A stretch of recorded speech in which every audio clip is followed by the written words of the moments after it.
কি আপনার নাম কি, আমি কি জানতে পারি? কেন নো নেই? আপনার নাম মুন্না। আপনি কি মানে পড়াশোনা করেন?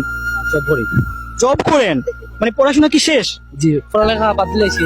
শেষ বলতে পড়ার অনেক পড়া যাইব, কিন্তু আমার ফ্যামিলিতে প্রবলেমের কারণে আচ্ছা, ইটস গুড। বাট আপনি কি জানেন এখানে কিসের জন্য আমি আসছি?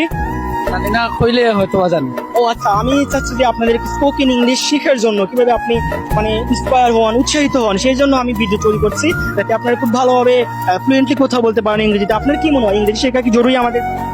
খুবই জরুরি, কারণ এখন মানে অনেক মানুষ ইংলিশ পারে না, বাট আমিও নিজেও পারি না অনেক। Oh yeah, do you want to speak in English? Yeah, good. Do you want to learn? Do you want to learn মানে মানে বুঝতে পারছেন না? হ্যাঁ, আপনি কি শিখতে চান, ইংলিশ শিখতে চান? শিখতে চাই। উত্তর দিতে পারলে আরো ভালো লাগতো। উত্তর দিতে পারলে জি জি আরো ভালো লাগতো। জি। আচ্ছা, আপনার কাছে ইংলিশ শিখতে পারি অনেক ভালো, কারণ আমি ফ্যামিলির আর্থিক অবস্থা আপনার বাড়ি কোথায়? আমি ফ্যামিলির অবস্থা